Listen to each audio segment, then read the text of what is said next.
I was bored, and I looked to Grant to make me happy. I wanted his attention to entertain my boredom.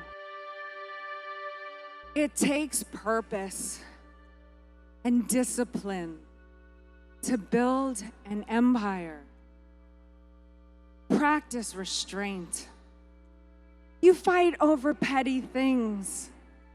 Your partner liking a hot girl or guy's picture on social media. Really? Who even has time for this? If you're with the one you trust, then why would you concern yourself with this? And if you're not with the one you trust, then why are you with him or her? Find the one you trust and build an empire. Find the one you trust and build an empire. First 5 years of our relationship, I wasted so much time. I should have been building an empire. Instead, I fought over the most normal, everyday, mundane affairs. Look, I have never stopped Grant from working. I have always been very good about that. I have never asked him to come home early from work to be with me. I have never complained if he was late or had to travel, ever.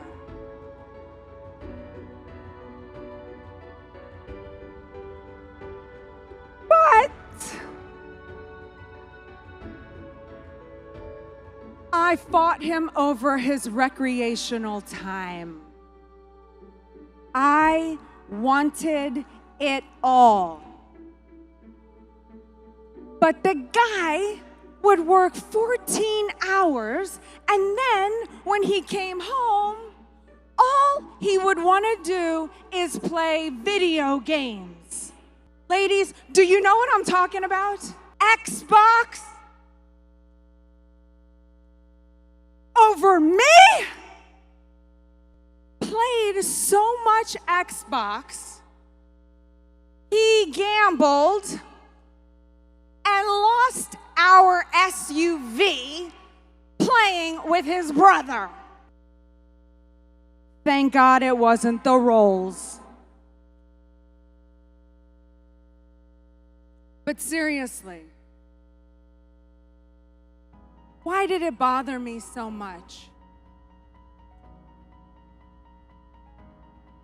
I didn't have my own personal goals, massive goals at that time, nor did I have our purpose as a couple.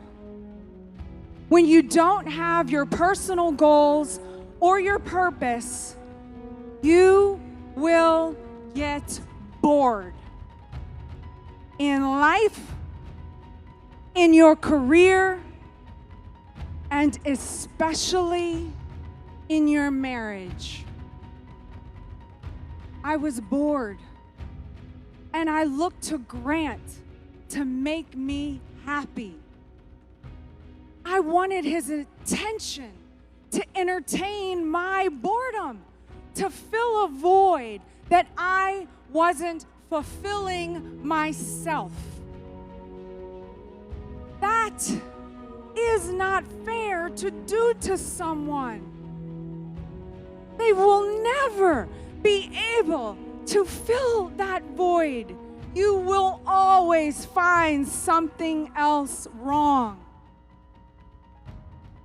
All right?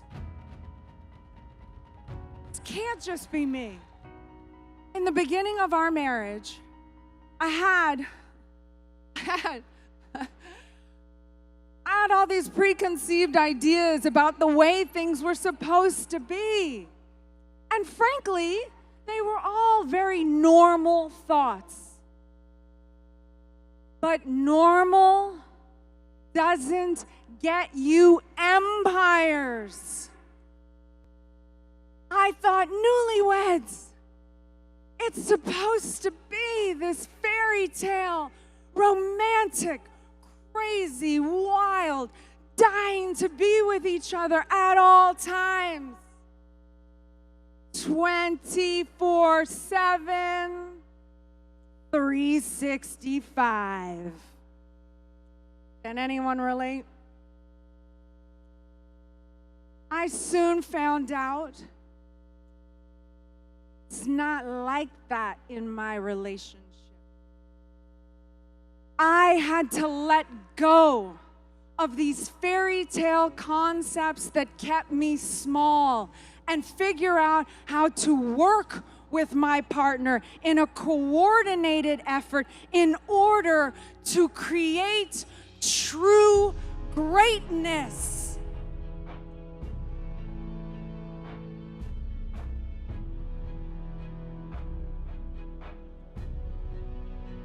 I had to become an asset to myself and to us.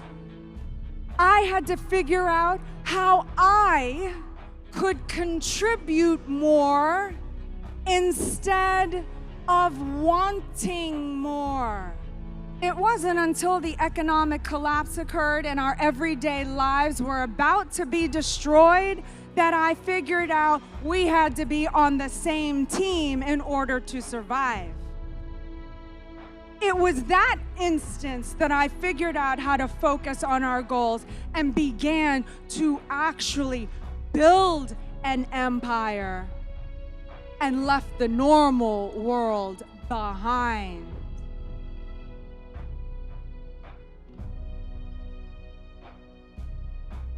I had to let go of this male-female role thing that I had been hanging on to, trying to be powerful, independent, and standing my ground, which was actually holding me back, and figure out our roles as a couple of partners in an empire. We had to become a true team. We had to look at each other's strengths and weaknesses in order to divide and conquer.